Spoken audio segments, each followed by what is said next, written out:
Hello friends, welcome to my channel Bull and Bear. मैं किशोर आप सभी दोस्तों का स्वागत करता हूं। दोस्तों बात करेंगे इन्फोसिस के बारे में, क्योंकि क्वार्टर 3 के नतीजों से पहले जिस तरीके से इन्फोसिस में तेजी बनी हुई है, तो इससे यही समझ में आता है कि इन्फोसिस के क्वार्टर 3 के नतीजे बेहतरीन पब्लिश होने वाले हैं। आज की बात करें यानी 11 जनवरी की बात करें तो इन्फोसिस में भारी गैप अप ओपनिंग हुई है। तो दोस्तों इस वीडियो में हम इन्फोसिस पर विस्तार से डिस्कशन करेंगे, बात करेंगे इसके क्वार्टर 3 के नतीजे किस प्रकार आपको देखने को मिल सकते हैं। साथ ही बात करेंगे इन्फोसिस में जो तेजी देखी जा रही है, कहां तक स्टॉक में तेजी रह सकती है या फिर किन लेवल्स पर स्टॉक को रेजिस्टेंस फेस करना पड़ सकता है, और अगर मार्केट में गिरावट आती है तो कौन से लेवल हो सकते हैं जहां पे इन्फोसिस सपोर्ट लेता हुआ आपको नजर आ सकता है। इसके सपोर्ट और रेजिस्टेंस लेवल को फाइंड आउट करेंगे। दोस्तों अगर आपके पास इन्फोसिस की होल्डिंग है तो होल्ड रखना आपके लिए बेहतर होगा, या फिर इन लेवल्स पे प्रॉफिट बुकिंग करके आपको एग्जिट करने में ज्यादा फायदा हो सकता है, इस पर भी चर्चा करेंगे। और अगर आप इन्फोसिस में फ्रेश बाइंग करना चाहते हैं, पोजीशन बनाना चाहते हैं, तो कौन से सही लेवल हो सकते हैं एंट्री करने के लिए, जहां पे एंट्री करके आप बेहतरीन रिटर्न हासिल कर सकते हैं, इसके एंट्री लेवल को फाइंड आउट करेंगे। और साथ ही एक्सपर्ट इस बारे में क्या राय रखता है, एक्सपर्ट की राय को भी जानेंगे। बात करेंगे इसके रिटर्न हिस्ट्री की और जानेंगे कि बीते समय में इन्फोसिस ने इन्वेस्टर को किस तरीके से रिटर्न बना के दिए हैं।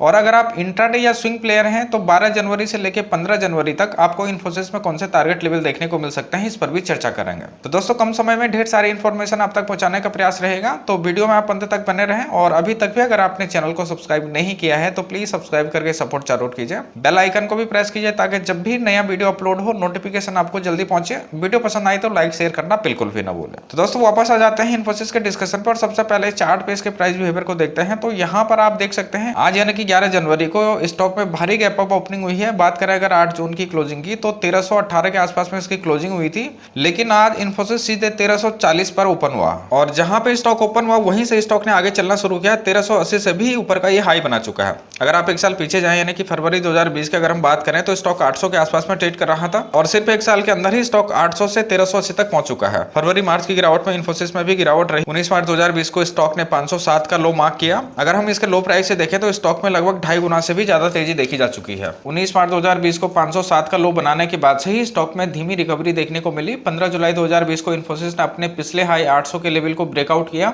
इसके बाद स्टॉक में भारी गैप अप ओपनिंग हुई। 15 जुलाई को स्टॉक 830 पर क्लोज हुआ था। 15 जुलाई को स्टॉक 830 पर क्लोज हुआ था, लेकिन 16 जुलाई को स्टॉक सीधे 896 पे ओपन हुआ, यानी कि लगभग 66 पॉइंट की इसमें गैप अप ओपनिंग हुई और नया हाई बनाया इसने 954 का। 954 का हाई मार्क करने के बाद इन लेवल्स पे इन्फोसिस लगभग 2 महीनों तक कंसोलिडेट करता रहा। 15 सितंबर 2020 को स्टॉक ने 954 के रेजिस्टेंस को भी ब्रेकआउट कर दिया और 15 अक्टूबर को नया हाई बनाया 1184 का। यहाँ पर इसमें थोड़ी करेक्शन देखने को मिली। इन्फोसिस 1050 पे यहाँ पे सपोर्ट लेता हुआ नजर आया। 22 दिसंबर को फाइनली स्टॉक ने 1184 के रेजिस्टेंस लेवल को भी ब्रेकआउट कर दिया और अभी की अगर हम बात करें तो 1370-75 के आसपास में अभी ट्रेड कर रहा है। तो पिछले एक साल की अगर हम इसकी परफॉर्मेंस देखते हैं तो काफी बेहतरीन नजर आती है। तो दोस्तों बात करते हैं आगे इन्फोसिस में किस तरीके से पॉसिबिलिटीज नजर आती है। तो दोस्तों यहाँ पे स्टॉक कंसोलिडेट करता हुआ नजर आ सकता है। अगर आप हिस्ट्री को देखें, जहां पर भी भारी गैप अप ओपनिंग हुई है उसके बाद स्टॉक कंसोलिडेट करता नजर आया है। यहाँ पर भी आप देख सकते हैं गैप अप इसमें ओपनिंग हुई थी, कंसोलिडेट करता हुआ नजर आया था। यहाँ पर भी आप देख सकते हैं गैप अप यहाँ पे भी ओपनिंग हुई थी और यहाँ पे भी कंसोलिडेट करता हुआ नजर आया था स्टॉक। तो यहाँ पर भी स्टॉक कंसोलिडेट करता हुआ आपको नजर आ सकता है। बात करें अगर इसके सपोर्ट और रेजिस्टेंस की, तो दोस्तों रेजिस्टेंस लेवल फाइंड आउट करना यहाँ पे काफी मुश्किल है क्योंकि इसकी हिस्ट्री यहाँ पे मौजूद नहीं है। स्टॉक अपने ऑल टाइम हाई पर है, लेकिन अगर हम इसके सपोर्ट की बात करें तो 1250 का लेवल यहाँ पे पहले सपोर्ट के तौर पे देखा जा सकता है।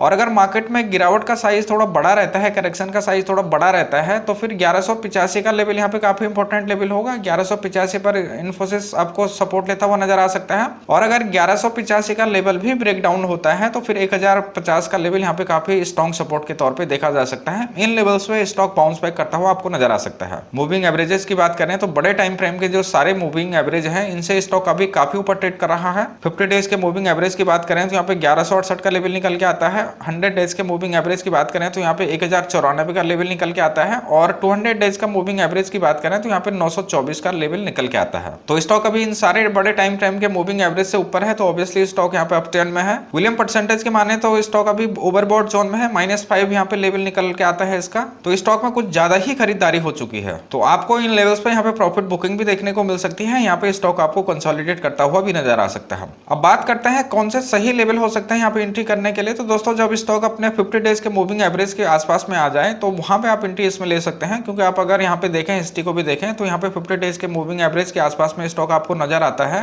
तो जब 50 डेज के मूविंग एवरेज के आसपास में स्टॉक मिले आपको तो आप यहाँ पे एंट्री कर सकते हैं। और अगर आप इन लेवल्स पे भी अगर स्टॉक में बाय करना चाहते हैं तो एक्सपर्ट इस बारे में क्या क्या राय रखते हैं, एक्सपर्ट की राय को जानते हैं। तो मैं आपको यहाँ पे टिकट.in पे लेके आया हूँ। यहाँ पे आप देख सकते हैं, यहाँ पे काफी संख्या में एनालिस्ट स्टॉक को कवर कर रहे हैं। 44 एनालिस्ट यहाँ पे स्टॉक को कवर कर रहे हैं और 91% एनालिस्ट का मानना है कि स्टॉक में बाय किया जा सकता है, यानी कि 40 से भी ज्यादा एनालिस्ट मानते हैं कि स्टॉक में बाय किया जा सकता है। और अगर हम इसके इन्वेस्टमेंट चेकलिस्ट को देखें तो यहाँ पे 5 में से 4 पैरामीटर ग्रीन सिग्नल देते हैं और एक पैरामीटर यहाँ पे रेड सिग्नल देता है। इंटेंसिक वैल्यू का सिग्नल यहाँ पे रेड है, क्योंकि जो अभी प्राइस चल रहा है वो यहाँ पे इंटेंसिक वैल्यू से ज्यादा बताया जा रहा है। तो ओवरऑल अगर आप इन्वेस्टमेंट चेकलिस्ट के माने और एनालिस्ट रेटिंग के माने तो स्टॉक में बाय किया जा सकता है। अब एक नजर इसके रिटर्न हिस्ट्री पे डालते हैं और देखते हैं कि बीते समय में इन्वेस्टर को किस तरीके से इसने रिटर्न बना के दिए हैं। तो दोस्तों अगर हम मैक्सिमम की बात करें, यानी कि हम सन 2000 से देखें तो स्टॉक ने 1307% के रिटर्न दे चुका है। अगर हम पिछले 5 सालों की बात करें तो यहाँ पे 151.91% के स्टॉक रिटर्न दे चुका है। पिछले अगर हम 1 साल की बात करें तो यहाँ पे भी लगभग 70% के रिटर्न है। अगर हम पिछले 1 महीने की बात करते हैं तो पिछले 1 महीने में भी यहाँ पे लगभग 13.10% के रिटर्न है। अगर हम पिछले वीक की बात करते हैं तो पिछले वीक में यहाँ पे 3.24% के रिटर्न है। और अगर हम आज की भी बात करते हैं तो आज जब मैं ये रिकॉर्डिंग कर रहा हूँ यहाँ पे अभी स्टॉक 4.79% तेजी के साथ में बना हुआ है। तो ओवरऑल अगर आप रिटर्न हिस्ट्री देखेंगे तो इसकी काफी दमदार रिटर्न हिस्ट्री नजर आती है। अब आगे बढ़ते हैं और बात करते हैं इसके सितंबर क्वार्टर के रिजल्ट की, क्योंकि अभी इसके दिसंबर क्वार्टर के रिजल्ट पब्लिश नहीं हुए हैं। तो सितंबर क्वार्टर में यहाँ पे रेवेन्यू में भी और नेट प्रॉफिट में भी जंप देखने को मिला है। सितंबर क्वार्टर में यहाँ पे रेवेन्यू 21,046 करोड़ का यहाँ पे जनरेट किया गया था, जिसमें से कि नेट प्रॉफिट हुआ था 4,497 करोड़ का। जून क्वार्टर में अगर हम देखते हैं तो टोटल रेवेन्यू यहाँ पे 20,325 करोड़ का जनरेट किया गया था, जिसमें से कि नेट प्रॉफिट हुआ था 4,008 करोड़ का। तो अगर हम जून क्वार्टर से सितंबर क्वार्टर को कंपेयर करें तो सितंबर क्वार्टर में यहाँ पे नतीजे बेहतरीन पब्लिश होते हुए नजर आते हैं। बात करें अगर फाइनेंशियल ईयर 19-20 की, तो यहाँ पे जो टोटल सेल्स है वो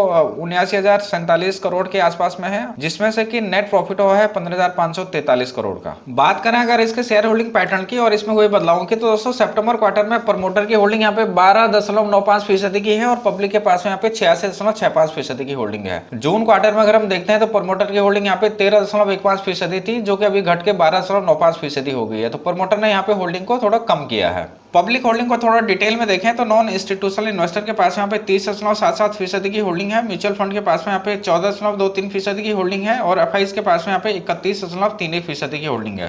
तो मैच्योरिटी शेयर होल्डिंग यहाँ पे एफआईज के पास में है, 31.31% की होल्डिंग यहाँ पे एफआईज के पास में है। और सितंबर क्वार्टर में शेयर होल्डिंग पैटर्न में चेंजिंग की बात करें तो प्रमोटर ने होल्डिंग को यहाँ पे रिड्यूस किया है 0.20% का। एफआईज ने होल्डिंग को यहाँ पे इंक्रीज किया है 0.84% का। म्यूचुअल फंड ने भी होल्डिंग को यहाँ पे इंक्रीज किया है 0.40% का।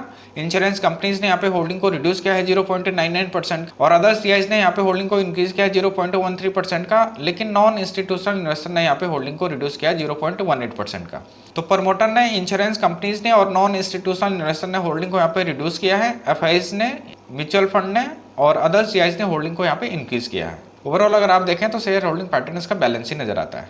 अब आगे बढ़ते हैं, बात करते हैं अगर आप इन्फोसिस में इंट्राडे प्ले करते हैं तो जो हफ्ते के बचे हुए ट्रेडिंग सेशन है इसमें आपको कौन से टारगेट प्राइस देखने को मिल सकते हैं। इससे पहले इसका आज का प्राइस एक्शन देखते हैं। जो इसकी प्रीवियस क्लोजिंग थी वो 1311 रुपए 80 पैसे की थी। ओपन हुआ था ये आज 1340 पे। हाई बनाया था इसने 1381 रुपए 25 पैसे का। लो बनाया इसने 1340 रुपए का और अभी लगभग ये 5% तेजी के साथ में 1377 के आसपास में ट्रेड कर रहा है। अब बात करते हैं आपको हफ्ते के जो बचे हुए ट्रेडिंग डेज हैं इसमें आपको कौन से टारगेट प्राइस देखने को मिल सकते हैं। तो दोस्तों अगर हम अपसाइड की बात करें तो अपसाइड में पहला टारगेट इसका 1400 का हो सकता है, दूसरा टारगेट इसका 1428 का हो सकता है, तीसरा टारगेट इसका 1456 का हो सकता है। और अगर मार्केट में गिरावट रहती है, स्टॉक में अगर गिरावट रहती है तो डाउन साइड में इसका पहला टारगेट 1300 का हो सकता है, दूसरा टारगेट इसका 1270 का हो सकता है और तीसरा टारगेट इसका 1250 का हो सकता है। तो इन लेवल्स को आप ध्यान में रखें, इंट्राडे और स्विंग प्ले कर सकते हैं स्टॉप लॉस के साथ में। तो दोस्तों उम्मीद करता हूं कि डेटा आपको पसंद आया होगा, तो प्लीज लाइक सब्सक्राइब करके सपोर्ट जरूर कीजिए। साथ ही अगर आप डीमेट अकाउंट ओपन करना चाहते हैं फ्री ऑफ कॉस्ट तो अंजल ब्रोकिंग में आप अपना डीमेट अकाउंट ओपन कर सकते हैं। लिंक डिस्क्रिप्शन में है, लिंक पे जाकर आप आसानी से अपना अकाउंट ओपन कर सकते हैं और हमारे सपोर्ट ग्रुप से जुड़ सकते हैं। तो दोस्तों अभी के लिए इतना ही, फिर मिलता हूं, तब तक के लिए नमस्कार, जय हिंद।